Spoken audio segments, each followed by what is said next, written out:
Jadi Tuhan itu menurut sampean, bikin sampean itu untuk apa? Tuhan itu bikin saya itu untuk apa? Saya boleh nggak berlaku semau saya, ataukah saya berlaku seperti yang bikin saya? Kalau sampean lukisan, sampean menjadi seperti yang dimau pelukisnya, atau lukisannya ngarang dewe? Warnanya, cuatannya, luasnya, yang digambar apa itu ngikut pelukisnya, apa ada lukisan yang melukis dirinya sendiri? Kan aslinya kan ikut pelukisnya. Aslinya kan begitu. Kita sebagai manusia ya aslinya itu yang ngikut sama penciptanya. Tapi ya saya tidak nuntut-nuntut juga, enggak ya enggak apa-apalah. Enggak ada masalah. Itu urusan sama Anda sama Tuhan, bukan sama saya. Jadi saya tidak berani mengharamkan, menghalalkan, mengkritik, yang enggak berani saya. Karena Anda kan, saya enggak punya hak apa-apa atas Anda semua. Yang punya hak atas Anda itu Tuhan, yang punya saham atas hidup Anda. Nah, kalau Tuhan bilang, Pak Muhadjir, tidak ada peluang untuk tidak mengabdi dalam hidup manusia. Tidak ada satu detik, tidak ada siang, tidak ada malam, tidak ada sore, tidak ada pagi, kecuali mengabdi. Ayatnya sangat jelas.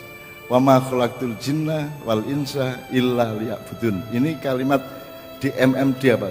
MD apa DM ini? Kalau bahasa Indonesia. Jadi kalimatnya yang wajar gini, saya menciptakan jin dan manusia untuk supaya mengabdi kepada saya. Itu MD apa DM, Pak? Kalimatnya Tuhan enggak gitu. Saya tidak menciptakan jin dan manusia kecuali untuk mengabdi kepada saya. Kalau kalimat yang pertama kan ada peluang untuk tidak mengabdi, asal mengabdi, selebihnya boleh enggak apa-apa. Tapi kalau yang kalimat kedua kan tidak boleh ada apapun yang sifatnya tidak mengabdi. Maka kata-katanya wa ma khalaqtul jinna wal insa illa liya'budun, pakai kecuali. Saya tidak ciptakan manusia dan jin duluan, jin dan manusia. Ini juga tolong Anda pelajari kapan-kapan. Kok jin dulu ya? Di semua ayat-ayat itu jin disebut duluan, hanya ada 1-2 ayat yang manusia disebut duluan. Jadi jin itu kakak Anda. Kakak Anda. Jadi nanti kita ngomong bareng-bareng lah soal itu. Karena manusia bersaudara, Nur Muhammad, malaikat, jin, setan, kemudian benda, kemudian adiknya lagi benda yang tumbuh, kemudian adiknya lagi benda tumbuh bisa bergerak, kemudian saudara yang bungsu adalah benda yang tumbuh bisa bergerak dan punya akal dan hati nurani. Itu kita. Jadi kita ini saudara bungsu, kita punya kakak pohon-pohonan, hewan, jin, malaikat dan seterusnya. Jadi mohon kalau ketemu binatang yang sopan, kalau ada anjing, mas anjing mau kemana kan gitu ya, dan seterusnya. Pokoknya itu kakak kita. Maka ketika orang sholat, Allahu Akbar itu adalah ketika Anda berdiri, itu sholatnya pohon-pohonan. Anda menghayati secara bertahap untuk mendekat ke Tuhan, pertama sebagai benda, maka Anda Allahu Akbar, kemudian Anda menjadi pohon, Anda takbiratul ihram, berdiri, kemudian Anda menjadi menghayati sholatnya binatang, Anda rukuk, kemudian sudah lengkap kebinatangan kita, kepohonan kita, ke botani zoologian kita, kematerialismean kita, kemudian kita menyempurnakan diri dengan keberanian dan kerelaan untuk melipat-lipat badan kita, yaitu sujud. Wajah kita letakkan di tempat yang paling bawah, kita tekuk-tekuk ini, kemauan, ambisi itu kita kalahkan semua, maka kita bersujud. Jadi sujud itu adalah ilmu yang tertinggi dan kesadaran tertinggi, di mana wajah yang kita jaga setengah mati itu kita taruh di tempat yang paling bawah. Nah, jadi itu menurut saya itu setiap gerakan dan pose badannya merupakan olahraga jiwa raga yang luar biasa. Nah, Bapak sekalian, wa ma khalaqtul jinna wal insa illa liya'budun, maksudnya gini. Jadi Anda sholat subuh 2 rakaat, entah yang teman-teman Nasrani ya, punya yang Nasrani dan agama lain kan punya syariat sendiri. Kan enggak boleh enggak ibadah. Enggak boleh. Jadi kalau kemudian kita ngopi, ngopinya harus dalam rangka ibadah, kan gitu. Kalau kita mandi, mandinya harus dalam rangka ibadah. Kita ke kantor harus dalam rangka ibadah. Kan selama ini kan dikotomi Pak, ini nyambut gawe, ibadah ya ibadah. Kalau bahkan ada maling ya maling, ya toh, sholat ya sholat kan gitu kan. Kalau di Madura sana kan gitu. Sekarang gini, kita terapkan. Ada beberapa wacana tentang pengabdian atau gini, tambah sedikit yang sehari-hari. Bahasa Jawanya saya itu apa? Aku. Kulo. Kulo itu kan singkatan dari kawulo, orang yang mengabdi. Saya dari sahaya. Jadi kita orang timur itu selalu meletakkan diri sebagai orang yang mengabdi.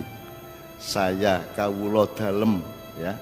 Selalu meletakkan diri sebagai orang yang mengabdi. Sekarang kalau kita pakai ilmu yang agak lebih tinggi.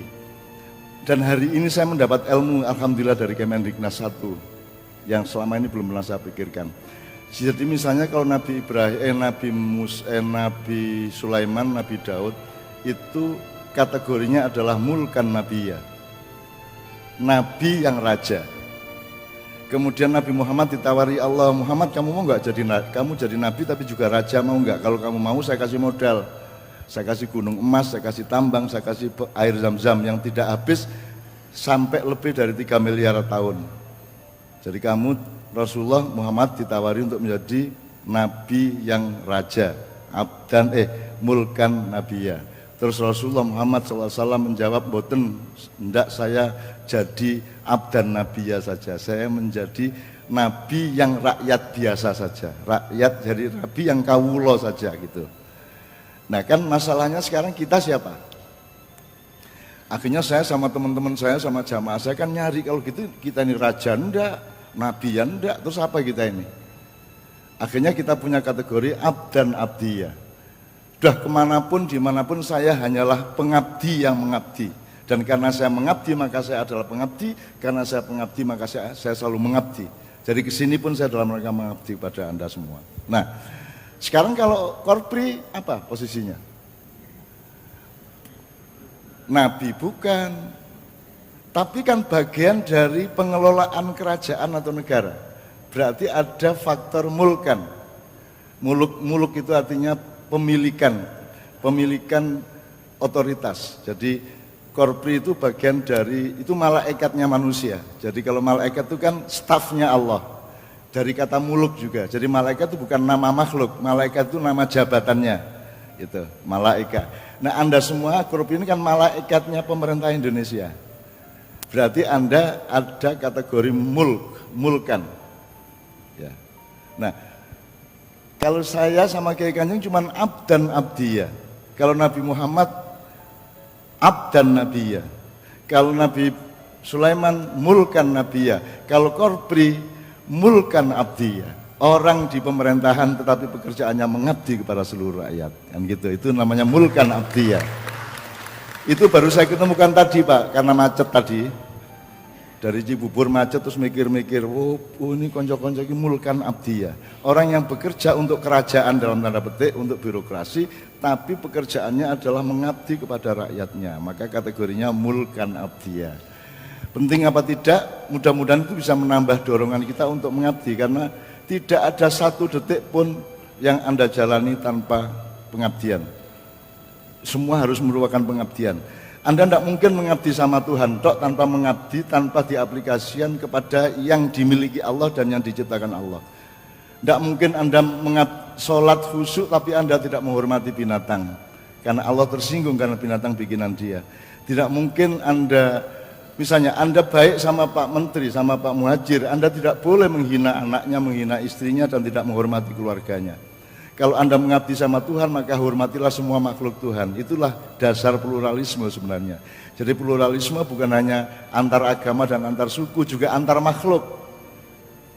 Antar makhluk. Jadi manusia kepada binatang-binatang. Makanya demokrasi sebenarnya kapan-kapan kita kembangkan, kita libatkan binatang-binatang untuk demokrasi kapan-kapan. Nah, iya, itu seperti suku-suku di Sulawesi, di Sunda dulu binatang dilibatkan sapi. Misalnya Rasulullah melibatkan onta untuk menentukan di mana masjid, daripada bertengkar semua, udah lepas onta. Nanti di mana dia berhenti, disitulah masjid. Loh, Itu anu dong, nggak masuk akal. Loh, masuk akal. Rasulullah ngerti bahwa yang dicari onta pasti sumber air. Jadi ontanya berhenti di tempat itu. Demikian juga di suku-suku lah. Di sini kan demokrasinya kan egoisme manusia tok. Dianggapnya manusia tok yang berperan. Itu pun manusia ditakut-takutin lagi. Itu loh. Nggak boleh pelihara anjing, nggak boleh di rumahnya kalau ada lukisan dan ada patung malaikat tidak mau masuk, kan gitu ya kata Ustadz ya. Nah sekarang saya kasih tahu cara berumur panjang, resepnya apa? Peliharalah anjing di rumahmu sehingga tidak ada malaikat yang mau masuk ke rumahmu sehingga kamu berumur panjang. Awet sampai.